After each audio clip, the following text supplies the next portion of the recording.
You can find us live on DSTV channel 279. We are also streaming across the world on Facebook at TV3 Ghana. Do join us with your thoughts and comments. Let's take the details now. There are increasing calls for an impartial investigation into the police homicide at Botiano. The victims have been labeled as land guards and armed robbers by the police. However, Colonel Festus Abuaje, retired and member of parliament for the area, Sylvester Tete, reject these assertions and calls for an immediate independent investigation into the police actions. Mr. Speaker, we acknowledge rampant land guard activities in and around the area and constant harassment of residents and builders alike. However, reports from the family, friends, and those with knowledge of these individuals have refuted the police allegation that these men were involved in land guard activities. The chiefs and residents are aware of the daily collection of tolls as part of arrangement pertaining to sand-winning activities. Mr. Speaker, on behalf of my constituents, we are calling on Parliament to institute an inquiry into the matter because the chiefs and people of Botiano and Kokrobite have rejected the claim by the police. We believe strongly that an inquiry could bring out the truth of this matter and bring calm to the people of my constituency. So this paradigm that we have, that the police itself becomes the investigator of its own, excuse my language, infractions, is not too principled. And I think many people have occasionally called for an independent police complaints body. So if the Parliament is going to investigate this, I think it is in order. But I wouldn't subscribe to the idea of the police, saying that they're going to investigate this incident. Partly also because we've had prior examples of the misapplication of force by the police. I'm referring to an incident around Kumasi where the police claimed that they were dealing with armed robbers and actually showed evidence, concocted evidence, where they had planted firearms on the victims. So the track record of the police sometimes does not even encourage this argument that the police should investigate, such incidents. Again, I saw the footage on TV and what purportedly were empty cases. So assuming that the police is right that these people who have been killed and others who probably are injured return fire on them, they left behind very critical items of evidence. So in a way, the way and manner in which the police conducted the operations, I think was not professional enough. When we became aware of this incident in the media, probably on the 6th or 7th, I cited a police press release dated 8th of this month, but which had not been released. So once again, the manner in which the police feels or holds itself accountable to society is questionable. When you have engaged in an operation in which life has been lost, immediately the group returned to HQ or whatever the platform, they should be debriefed. And upon evidence that lives have been lost, the police should issue a press statement explaining the circumstances under which the operation was conducted and how and why the casualties or fatalities occurred. So this idea that the police doesn't feel, it appears that it doesn't feel accountable to society, is not a good sign for our democracy. Let's still stay a while longer on this issue. Families of the two victims of the Thursday police homicide at Botiano have earlier been calling for justice as they rejected the police claims against their sons. My colleague Judith Awachitando has the rest of the story.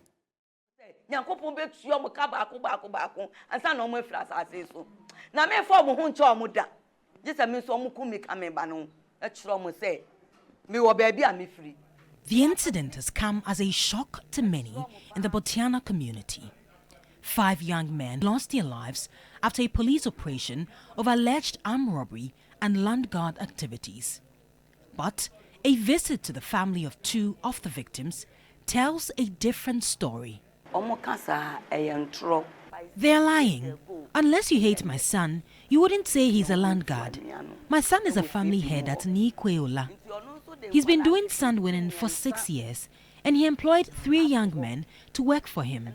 He goes there to supervise them from time to time. At the residence of the late Augustine Nikwe, many had gathered.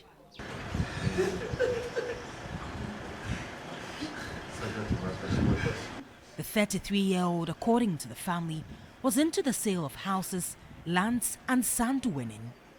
His wife explains he had only gone to a land site to supervise his men in their usual sand winning activities.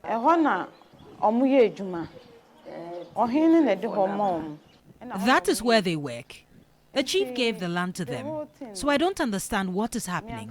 It's shocking because what happened before exchanging of gunshots came in, I don't understand.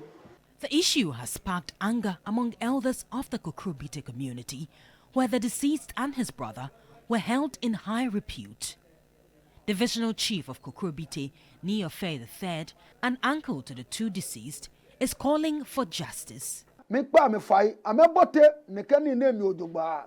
I'm calling on the Interior Minister, the President and the IGP to find out the truth, because no armed robber will go to the bush to steal a land.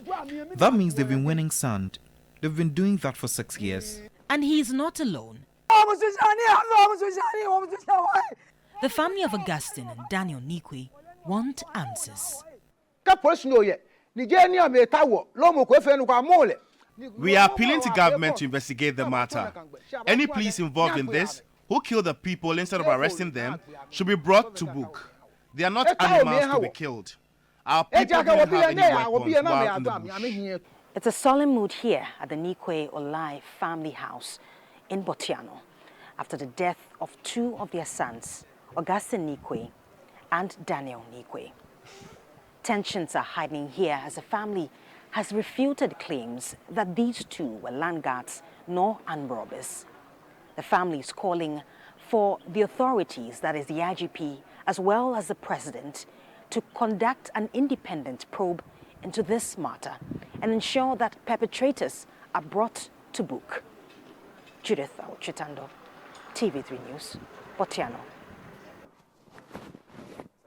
You can find more of this story if you log on to 3news.com. Away from that, the former presidential staffer and secretary of the defunct Interministerial Committee on Illegal Mining, Charles Bissu, has described as unfortunate the Office of the Special Prosecutor's publication of his photo as a wanted man. He explained that his inability to honor the invitation from the OSP was due to an ill health.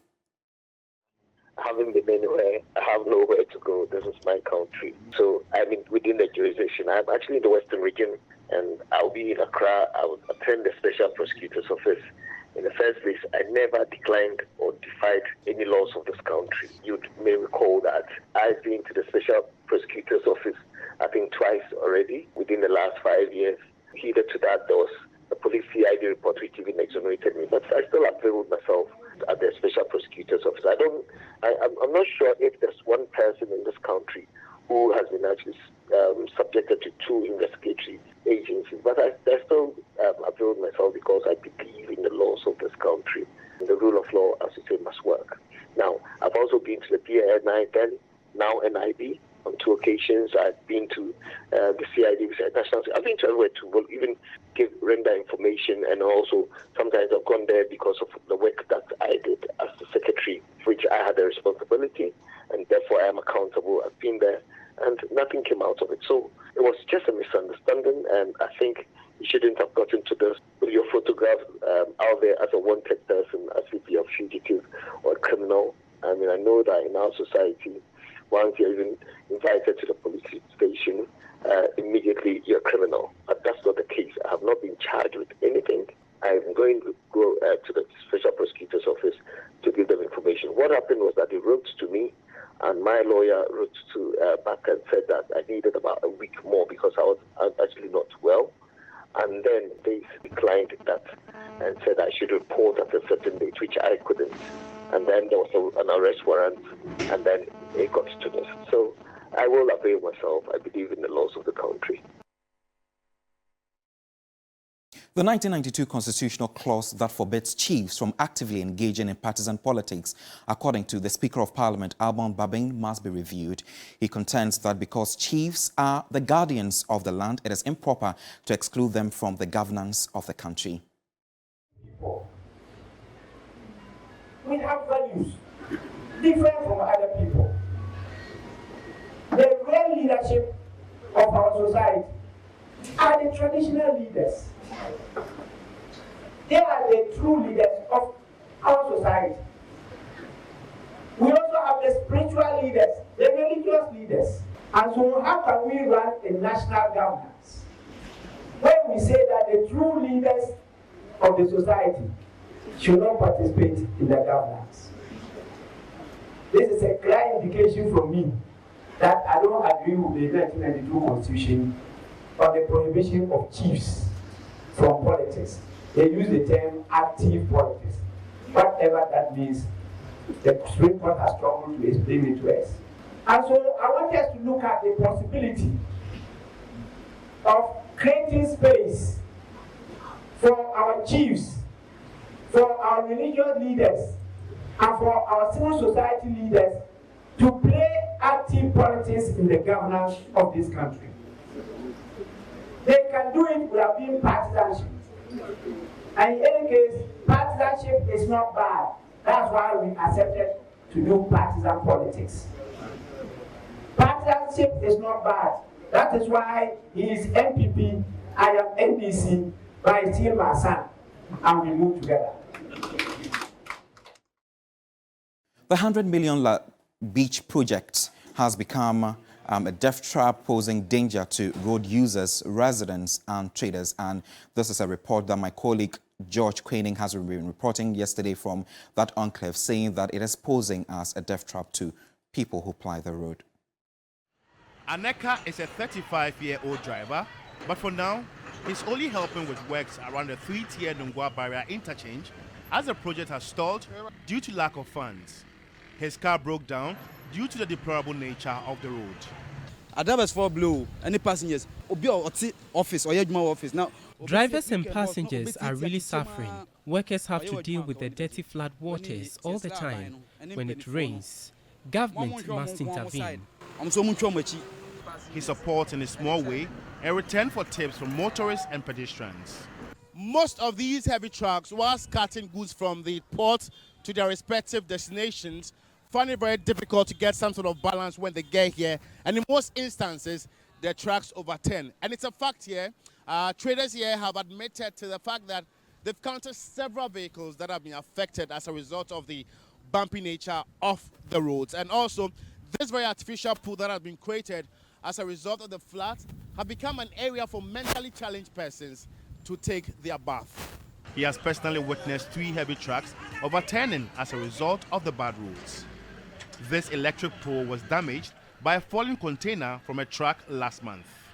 You're encouraging them to do this, and you know the severity of this very project as it's been stalled. And I like how you're motivating them. Okay, yesterday when I passed in fact the depth was too something. The small cars were trapping over here. So I don't have a car, but when I passed by, it was so dangerous. So when I saw them this morning, I was happy. So I was just encouraging them to do the right thing before demanding the money. Traders, motorists and pedestrians have been affected by the situation. We are always accused of causing death, but it is the poor nature of the road that largely causes that.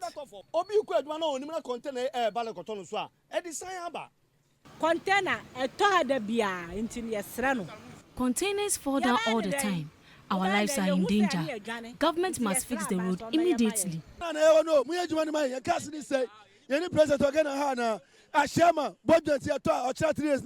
The project must be completed on time. Our vehicles are always breaking down. Government must help us. We are suffering. The 3-tier Nungwa barrier interchange forms part of the La Beach Road completion project under the Accra Intelligent Traffic Management Project, starting from the Independent Arc through Teshi, Nungwa, through to Sakumono and Tema Community 3. Currently, the project is behind schedule as it was earmarked to have been completed last year. The main construction content of the La Beach Road completion project are a bridge over the Blekese stream, extension of railway bridge, about 7.71 kilometers of road upgrading works, and a 3-tier Nungwa barrier interchange. The diverted roads are equally in a poor state. The project will dualize a single carriageway and ease traffic congestion, as well as facilitate the transportation of goods from Tema Port to adjacent areas. Motorists and pedestrians can only hope for earthquake completion to avert potential calamities and harness economic activities. George Quinn, TV3 News. This is right here in the capital and it needs urgent attention. Away from that, the Ghana School of Law has an average of 100 students who struggle to pay their tuition and other expenses each year, leading to a large majority of them dropping out in the worst cases scenarios. Registrar of the school, Juliet Edueje, has made this known when the Lebanese community in Accra awarded scholarship to 8 students. Ghana's first president, Dr. Kwame Nkrumah, founded the Ghana School of Law in 1958, making it the first institution of its kind in sub-Saharan Africa. It offers a Barrister of Law program for law graduates with an LLB degree, but not all students have the financial means to support themselves. According to available data, 100 financially disadvantaged students are enrolled each year, some of whom may defer or leave the course. Repeat our plea one more time for you to expand the numbers, because we have a lot of people who are really in need of the assistance, and we ask that maybe it is done much earlier than this so that they can concentrate on their learning. The Lebanese community in Ghana has awarded scholarships to 8 students who have excelled academically. We have planted, your school has watered, and now I urge you to go out and multiply your words. Don't sit on the fence. Let your voices be heard. Rise the occasion. Imprint your glowing steps on the future's path. One of the beneficiaries is Christine Salik Lassie. This scholarship is not only a recognition of our past achievements, but also puts us in a position of responsibility to make a positive impact in the legal field and the broader community. As we move forward, let's strive for excellence, uphold justice, and use our knowledge and skills to bring about positive change. Did you get... A member of the Council of State, Sam Okujeto, has rubbished calls for the abolition of the council. Responding to such critics of the council on the sidelines of an IEA event to review the 1992 constitution, the viewpoint of the media has described the calls as ignorance. Have intensified for the abolition of the Council of State for reasons that it is not serving its purpose. In November last year, former President John Ejekum Kufuor waded into the debate, calling for it to be replaced with an upper chamber of parliament to serve as a check on what he referred to as excesses of democracy. At an IEA event on reviewing the 1992 Constitution, a senior journalist and editor of the Daily Insight, Kwesi Pratt Jr., said the continuous existence of the Council of State is a waste of resources. I'd like to state very, very simply that this institution is simply a patronage mechanism that produces very little value. It's a drain on our resources, and it should be abolished as quickly as possible. However, a Council of State member, Sam Okujeto, disagreed. If you don't know something, you ask. And many Ghanaians don't understand it. All they talk is that, oh, these people, they are there and they are collecting allowance. And I say, no, you don't get the picture. We are there to check the president continuously, to have dialogue with him, to question him, why is this so? This should be done this way, that should be done that way. And when we even need expertise, we go out and we call the experts to come to appear before us. And particularly, there are young people who are so ignorant, and yet they scream and they shout as if they know it all. Left to me alone, I will insist that every Ghanaian will study history as a compulsory subject. The Council of State was instituted by the 1992 Constitution to serve as a council and an advisory body to the president on matters of governance. Let's do some international news now. It's thought that dozens of people may have drowned and many others missing after a boat carrying them to River Niger capsized. Some reports suggest the passengers were returning from a wedding party. Really unfortunate. The vessel had been traveling from Niger State to Kwara State on Monday, said by local authorities. It is not known what caused the accident. A statement from the Kwara State Governor, Abdul Rahman Abdul Razak, said dozens of people were feared killed and many others are still missing. According to the Emir of Pateji, the locality where it happened, more than 150 people have now been confirmed dead.